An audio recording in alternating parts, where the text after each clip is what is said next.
the end of the day, it's not about what you have or even what you've accomplished. It's about what you've done with those accomplishments.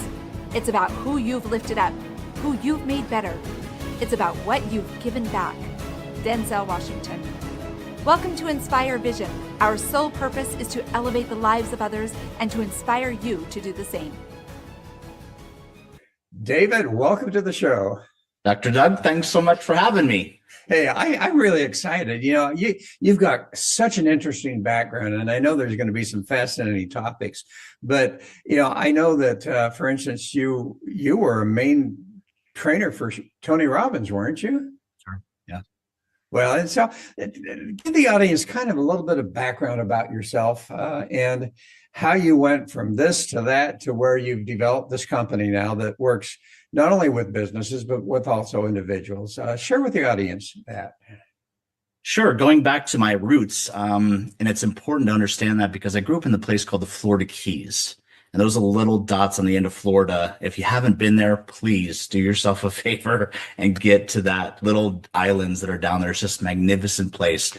And it really is a big recreational area for tourists. So all the people that were coming down, and we were in the service business. I was on a dive boat and dove most of my life, spearfishing, fishing, things like that.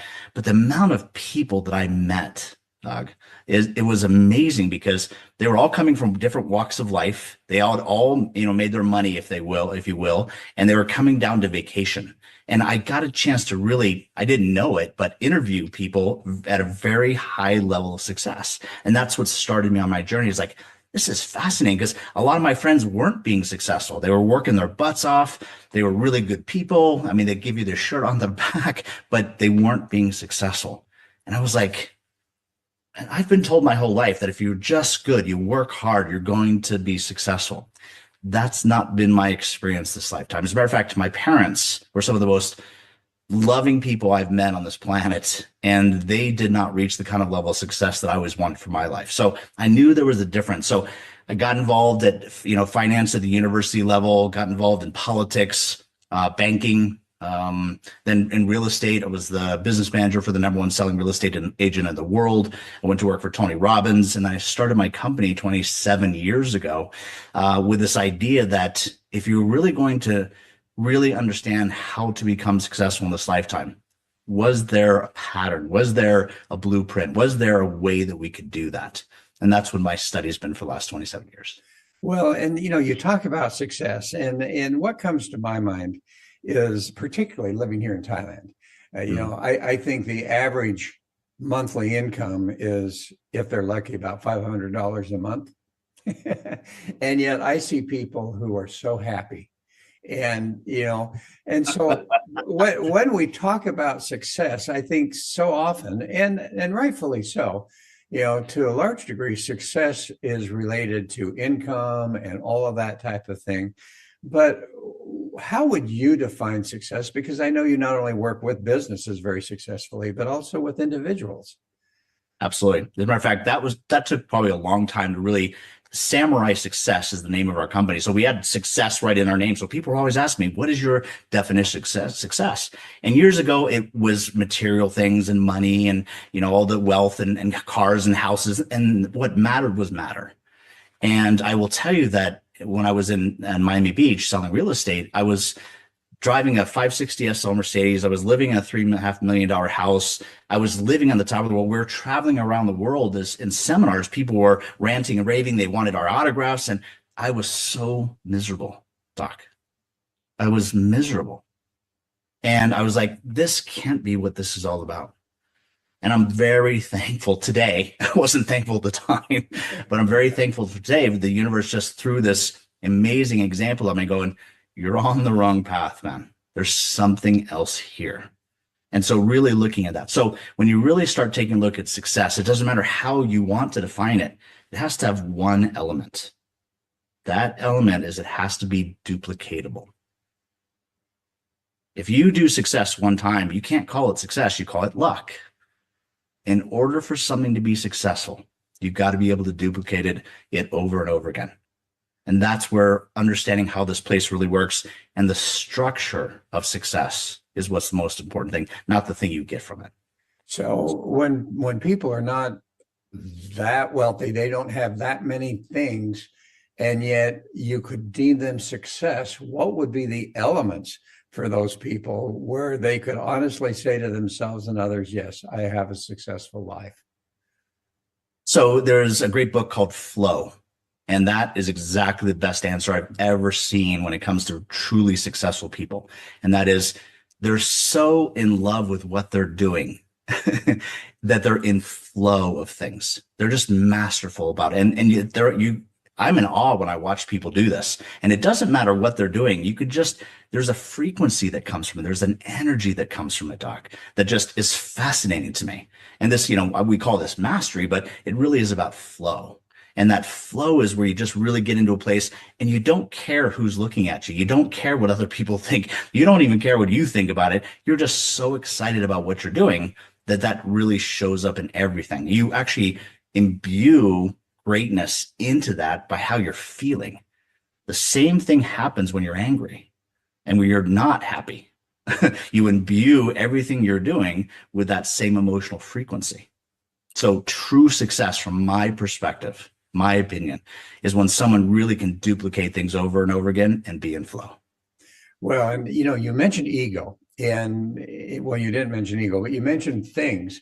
And there's a great book out there that talks about ego and how that can be a very damaging and have a very damaging effect on us if we allow the ego to control us in a particular way. What are your thoughts about ego, and how does that compare to what you would refer to as the source of soul? So ego is such an important part, and the ego gets a bad rep, and it deserves it, because a lot of the things you can see that are happening on the planet that we would say aren't really representation of who we are designed by the ego. There's no doubt about it. The love of money, hurting other people, all the things we could go through. But you said it so beautifully. When the ego uses you, it's a very different experience than when you use your ego. And that's what we really coach people through, is that you have another part of you that we've forgotten about, and that's your soul, your divinity. And that's a source of how you can actually create things in this lifetime.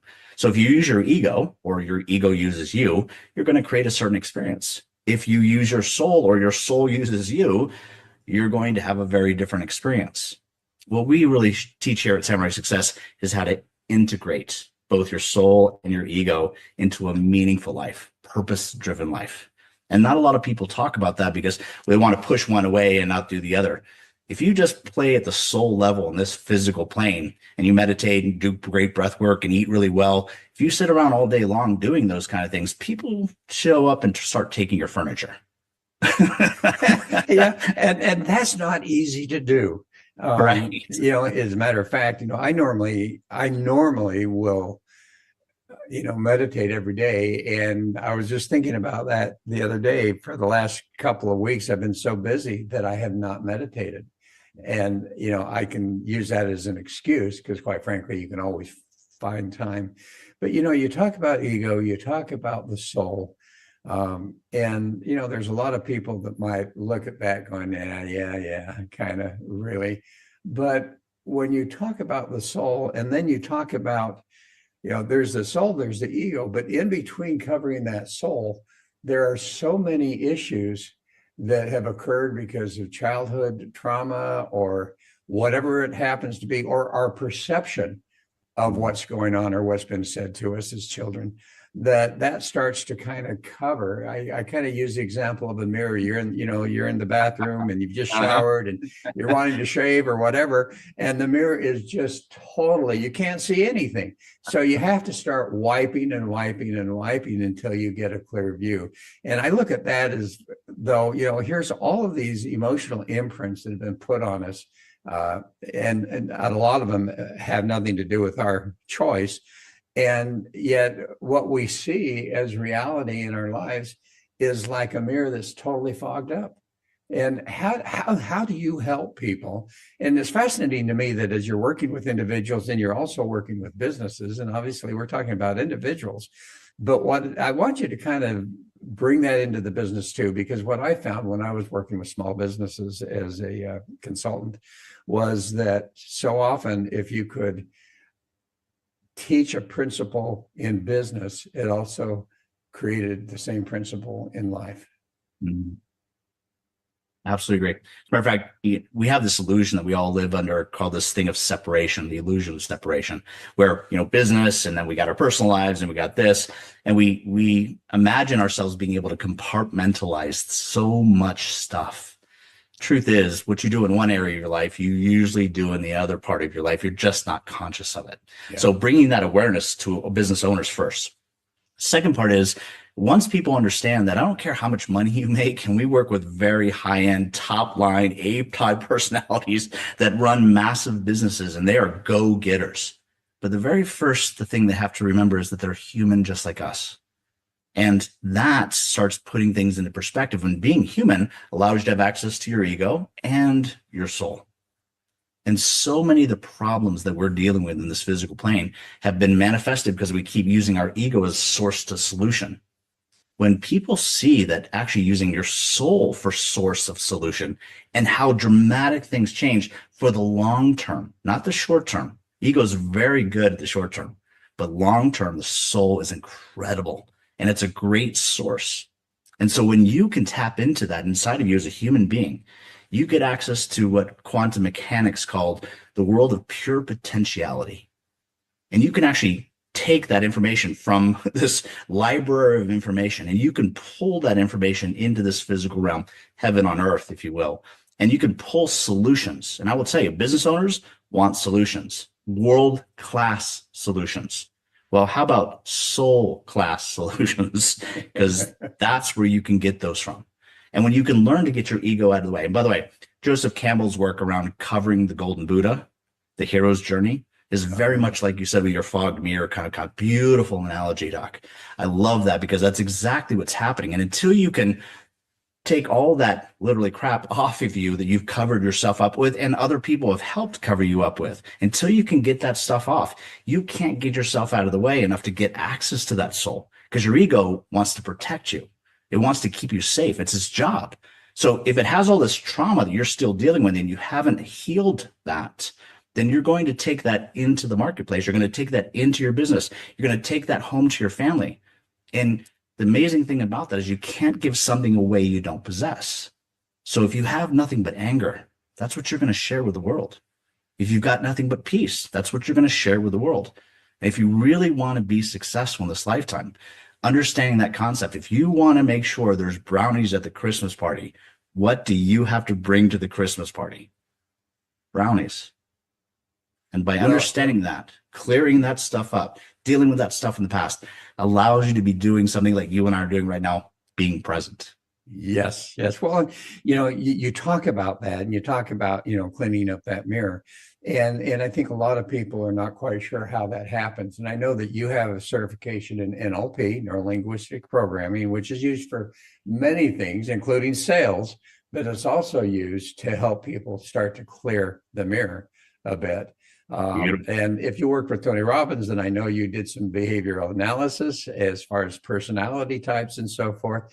And there are other tools also. So what have you found with those tools that you have developed that help people, for instance, NLP or personality profiling or those type of things, or even, and you were talking about the emotions when we look at, and I think there's been a couple of individuals that have really created these emotional charts of levels. And I think of the one Abraham, Yes, absolutely. the emotional chart and I find it fascinating because it's so true that some people are stuck below a certain point and they just remain, as you said, in anger, or they remain in frustration, or they remain in victimhood. And how to help people to elevate that, how to help them clean up the mirror. What have you found in your experience? And do you have any stories that you can share about using the tools that you have at your disposal to help people start to clear that up and start to really be able to even reach their soul so that they can start to develop from that process? So one of the most fascinating things I've learned along my journey is that the two parts of your brain, conscious part of your brain, the unconscious or subconscious part of your brain. Yeah. And what I didn't realize is everything I was manifesting in my life. And by the way, you and I do the same thing. We're human. We do this. 95% of the things that you and I are attracting, manifesting, creating, discovering in our own lives comes from a part of our brain. 95% of it is being generated from your subconscious part of your brain. This is neuroscience. This isn't woo-woo spiritual kind of stuff. This is science that we are now becoming aware of how powerful we are. Oh my gosh, that means this conversation you and I are having is a very conscious conversation. Conscious conversations do not change programming. And programming is what you need to change. So imagine there's a thermostat called your subconscious that if you set it at 70 degrees and then all of a sudden it starts getting too hot, well, that thermostat tells the cooling system, hey, it's too hot in here. We're going to cool things down. If that same thermostat gets too cold, all of a sudden it says, hey, it's too cold. Let's heat things up. And you start recognizing a pattern of waves. And by the way, as I'm doing this, I'm hoping the audience is ready. Like, have you ever seen your behaviors do that? Have you ever started reaching a goal and all of a sudden self-sabotaged? Yeah. Oh, yeah. Imagine that 70 degrees is now $70,000 of income. And all of a sudden you start making 80,000. And all of a sudden your brain goes, we're too hot. We got to cool things down. And it does. And then all of a sudden you get down to $60,000 a year and it goes, hey, this is not enough. We got to heat things up. We got to go, go, go. And you do. And there's this pattern. What I'm suggesting is that the things that are going on in our world are actually being attracted by your own self-programming. And until we change that, you give yourself permission to change that, then the universe is going to keep sending you exactly what your programming is designed to do. Well, and it's interesting, people talk about free will, agency, we have the choice. And I look at that and I think, whoa, wait a minute, because you hit it. So, 95% is subconscious. Guess what? Until we look at that, acknowledge it, recognize it, and work on it, we don't have free will. We are being controlled by our subconscious. Yes. Forget about all these conspiracy things like the 5 families and all these craziness. It's me controlling me. Here's where free will comes into that concept of programming. What I didn't realize is that I'm not here to discover who I am. I'm not here to go find it like it's an odyssey or something else. I'm here actually to create who I am. And when you study successful people like we do here at Samurai Success, you start seeing that the people that are being successful in this physical plane are very clear about who they are, and they cannot be talked out of who they are by anyone, including themselves. And that's where you see programming really kick in, because there's a lot of people out there using a lot of discipline or ritual or motivational strategies or just free, just their willpower to be able to make things happen. But successful people are very steadily just gaining ground all the time because they're being congruent with who they say they are and the behaviors that go along with that. And that congruency is what's rewarded by the universe. Well, and as you shared in your own journey, how you were making a tremendous amount of money. You had all of these wonderful things that showed everyone how successful you were, and you were not happy. And as you work with business leaders and as you work with individuals, how often do you see that? And how do you help them to become? How do you help them to take control and to literally change from still being successful, but having a different perspective of success? What do you do for them? And are there any stories? I'd love for some stories, if you have any that you can tell without names and so forth, that, you've worked with where people can see the dramatic change that can occur. So I'll use one for me. That's a positive one. It's not a negative one, if you will. Okay. But I when I was younger, you couldn't get me to read to save my life. You couldn't. And one of the things that I've learned over this lifetime is that my behaviors create my results. Results over time create my destiny. And I was missing such a huge opportunity to be able to really take my knowledge base and really expand it and exchange my experience and really get out there and really start interacting with people differently because I wasn't reading.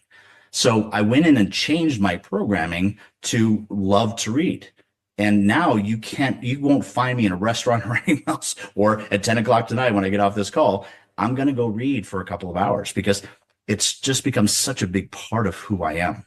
And that's a huge shift. So I want you to imagine there's something in your life that you know that if you're in real estate, for example, but you just can't make those phone calls, you just hate it, right? But following up with your clients is such an important part of the behavior that creates the results you're after. If you can't change your belief about that behavior, you're never going to do it. And if you do start doing the behavior because you've learned from a coach or other talking heads on, social media saying, you got to do this, and you go do it, you're using willpower to make that happen. And if you ever have read a book, Angry, it'd be like, I'm reading this, but it doesn't get in. It's the same thing with your customers. You're making the phone calls now, you're doing the behavior, but your belief doesn't support that. And that incongruency is the opposite of what the universe rewards. The universe rewards congruency of your beliefs and your behaviors. Well, and as we talk about behavior and talk about, that subconscious creating our behaviors, which creates the results. And, as I was working with very small businesses, never to your level, one of the things I talk about is, let's look at what are you trying to achieve, and let's go back and work backwards instead of forwards to the point where, okay, what do you have to change within your belief system? And what you have to change internally in order to do that. I had a friend and a client that was just making really, he was so frustrating. And he came to me, he says, Doug, I'm just making such stupid decisions. And he says, I can't figure it out. And I go, okay, so let's do this. So we used some NLP. And we went back to his childhood and discovered that there was a time that he had in school really been, quote, bullied by the teacher and told that his perception was, he was stupid, he was no good. And once we cleared that up and reframed that to understand that, okay, it's the teacher that's stupid and is a bully, all of a sudden he changed his whole approach in his company. He started making more money than he had ever made.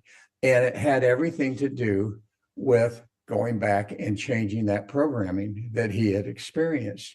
Awesome. So the challenge, I think, for people, I look at it as an addiction. We talk about alcohol, tobacco, drugs, all those addictions. I look at our behavior based on those subconscious imprints as an addiction. And how on earth do you help someone? Because you know how difficult it is to overcome an addiction. How do you help someone that says, okay, I'm going to do this? And you say, all right, well, this is what you need to do. You need to read more. You need to do this. And they start to do it and then they stop. And why? Because that subconscious is stronger than this intentional consciousness that they're trying to do. How do you help people to change the weight to the point where they really start to overcome that subconscious? This has been our quest for the last 27 years and even longer. I didn't realize I was on the path for that. So there's 4 major ways that you can actually change your subconscious. Several we've already talked about. Hypnosis is a big one of those. Yeah. And some hypnosis works on some people and some it doesn't. NLP, Psych K are both great technologies to be able to help people make that change. Practice is the big one we study here at Samurai Success. When you practice something over and over again, because there's an adage out there that says practice makes perfect. Yes. We know that's not accurate. We know that practice makes permanent. And so when you practice something really good, you're practicing something permanent that's going to last. When you practice something really poorly, you're practicing for permanency for poor results, like that gentleman making poor decisions. That was his practice. But it stemmed, here's the really cool part that you tapped into, which is this next one, which is about being in love. Love takes that dynamic of 5%, manifestation and 95% manifestation, and it turns it on its head. You actually, when you're in love with another person or with yourself or with what you're doing, it takes your ability to take your conscious part of your brain and you start manifesting from that 95% of the time. It's called the honeymoon effect. It's beautiful to watch, but it's very short-lived for most people. So we took all 4 of those elements and we then created a new technology we call the I Am Studio. And that's what we work here with our clients on. So even though they're business owners and they're doing all this great, things around material stuff, Once you have an identity about who you are, it focuses the lens of that identity on everything you do. And so that gentleman that you talked about in the past created, or helped from the teacher, created a self-identity about he was not smart, he was stupid. And that moved forward all the way through. And that lens that we're talking about. So if I said to you, hey, I'm a glass half empty person, or I'm a glass half full person, either one of those identities are going to create two different realities, experiences, results, and destiny. Your identity creates all those things. And that identity has either been created by you, which we teach here at Samurai Success, or it's been created by others. Yeah, and that's where you're taking control. And I think that's so important to realize that you have the ability to be in control rather than to be in the effect of external sources. Beautifully said, sir. Oh, yeah, that's fascinating. And, it's interesting to me that, you talk about the activity that if you keep doing, you keep doing, you keep doing, and I get into this whole point of, and it's kind of a contradiction there, because if you keep doing, I've always asked the question, did this individual do what he did so he could become, or did he do what he did because he was, as you said, the I am? Beautiful. And yet we talk about neuroscience. And, again, as we think about those imprints, what we've done is we have created neurological pathways in our brain that becomes an addiction. That's just how we're going to respond. That's just how we're going to respond. And yet, as you talk about changing that consciously by starting to do things a little bit differently, aren't you really changing the neural pathways, or at least setting them aside and creating stronger ones that now become a habit? But it's a habit now of positivity rather than subconscious negativity. That's the beautifulness, and forgive me for those people who are dealing with some really big addictions that are listening to this. That's the power of understanding addictions. Once you understand addictions, right? We get addicted to drugs, we get addicted to alcohol, and I could go through a list of things. You can also be addicted to being successful. You can also be addicted to be able to go into the gym. You could also be addicted to eating really, really good stuff for your body. Use that addiction as opposed to your addiction using you. And you're on the path to very different level of success. Yes, and I love that. There are positive addictions, and the challenge when you get into the negative addictions is that it isn't the addiction itself; it's something even deeper subconsciously that has created a need to cover through the use of drugs or alcohol or whatever that happens to be. And so it isn't just a matter of overcoming the addiction. It's, in order to do that, you've got to figure out what's the root cause. Let's imagine that you're going along and all of a sudden this emotion comes up. And by the way, there's 34,000 different emotions that we could deal with, right? Most of us know about 6 of them, right? We constantly do over and over again. We're addicted to 6. So let's imagine that your body has this amazing feedback loop that says, whenever your beliefs do not support and are not congruent, they're not in integrity with your behaviors, your beliefs and your behaviors are not in alignment.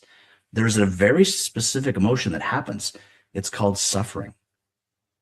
Suffering is your body telling you, hey, your beliefs and your behaviors are not in alignment. Most of us want to suppress that suffering, as opposed to, hey, this is just an alarm clock. There's something I want to change here. There's something I want to do differently here. And that all of a sudden we suppress that suffering by using some kind of addictive thing to cover it up. And all of a sudden that alignment becomes bigger and bigger and bigger, and it just becomes out of control. We start losing purpose. We start losing faith, hopelessness, everything else kicks in there. So there's a real doom loop that happens when you get into that kind of cycle of things. So it works positively and negatively, but if you can take control over it, you can decide that future. Well, and you mentioned the word purpose. You know what comes to my mind, because I've interviewed so many people that talk about, well, you need to find your purpose. And again, the question that comes to my mind is, do you just have to really focus on, I need to find my purpose, I need to find my purpose? Or as you start to become as you start to really come from the soul, that your purpose reveals itself. And it's so fascinating because I know we talk on these great concepts, like that was so beautifully said. What I'm going to suggest to you is that I understand this from a due perspective because this is what I've been studying for so many years. And it's going to sound so easy, and it's not. It's a lot of work. What I'm suggesting to you is that there's this realm of pure potentiality, all possibilities of you being homeless, being rich, being president of the United States, and every single other potentiality exists in this realm. And what attracts that particular particle of possibility to you is the frequency that you're emulating. And that frequency you're emulating comes from this. Your identity over time creates consistency. Consistency over time creates congruency. Congruency over time creates coherence. And coherence over time creates a frequency. And that frequency is the focal point of your attractor factor. You individually are attracting things into your life based upon that frequency.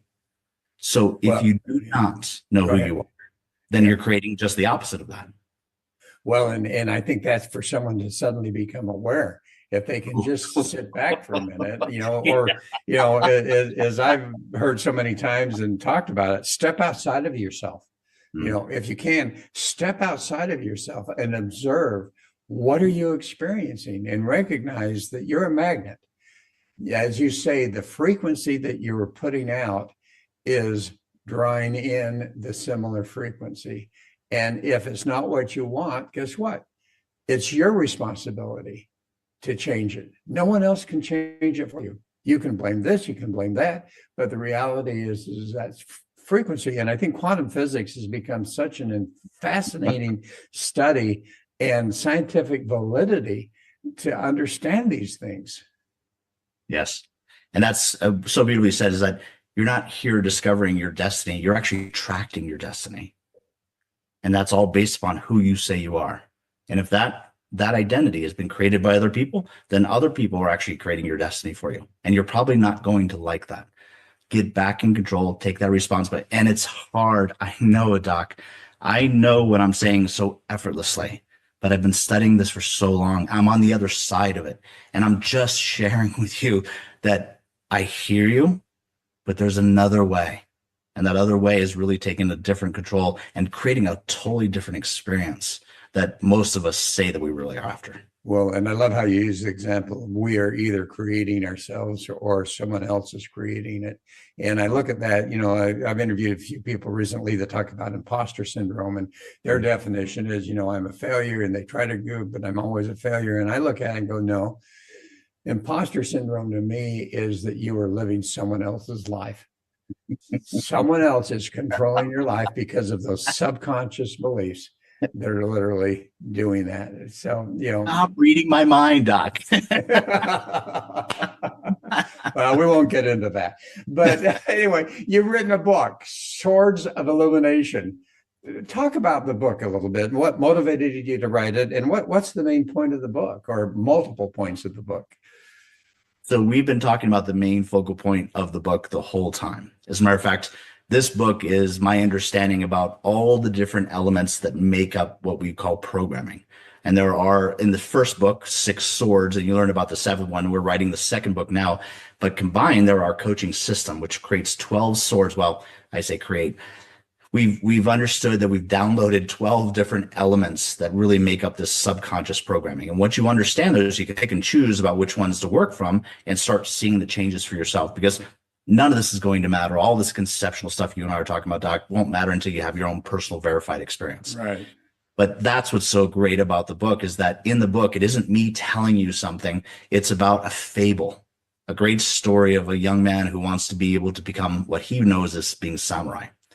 And early in my life, I had so many wonderful people, like I said, growing up in the Keys, and all these mentors and people sharing me stuff. But I will never forget the person who said, the greatest life you could ever live, you have my attention, go. He says, was being in service of others. Samurai, loosely translated, means in service of others. So this is where the concept came from, being samurai, truly being in service.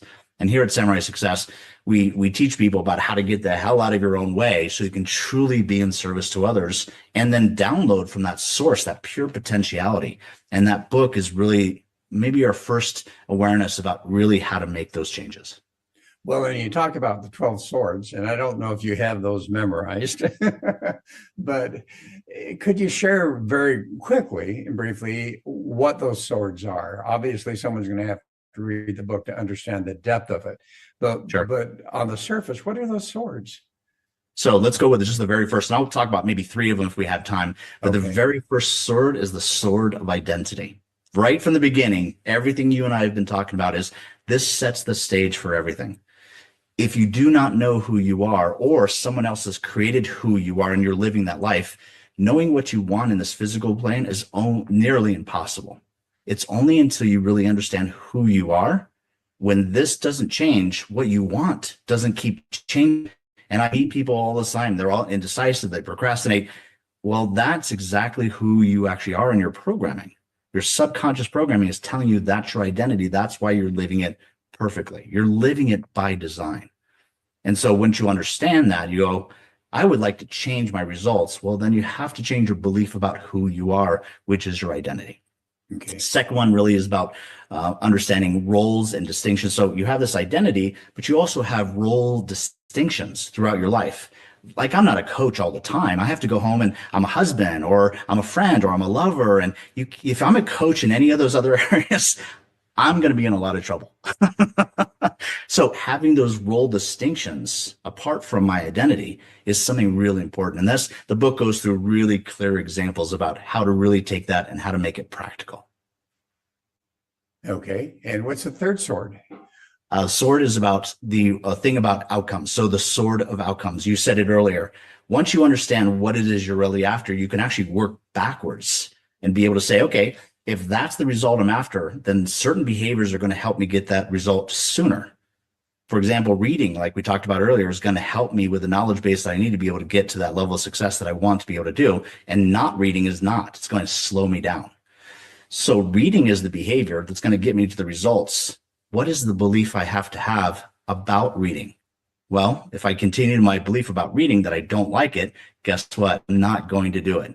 But if I can teach myself to fall in love with reading, then you're not going to be able to stop me. And I can change my programming to believe I love something that I didn't used to like. Broccoli is next on my list. Well, you know what's fascinating is curiosity. As you talk about reading, which is an element of curiosity to learn more. And so often, as I've talked to different people about this, curiosity is such an important element in order to make that change. But you talk about the 12 swords in the book, but you also have mentioned something about 5 questions that we all have to answer in this lifetime. And how do we answer those? And what are those questions? So the very first one is, who am I? Is the very first question you have to ask as a human being. So there are 5 primary questions that go along with that. So who am I? Where did I come from? And by the way, if you believe you came from an evolutionary process of being from animals, and that's where our ego would say, hey, by the way, this body is based upon animal DNA. There's no doubt about it. But there's also the soul component here. And that's the differentiation. I don't have to let my animal side dictate what I'm going to do. I have this soul that I can use to be able to say, yes, I would do that from an animal perspective, but I can choose something differently. That's that free will aspect that you and I are talking about. Okay. That third question, why am I here? This is the grand question of all philosophers. And when you understand that we're really here from a soul perspective to be able to have experiences of things, not knowledge base or any of those other things, it's truly about understanding experiences.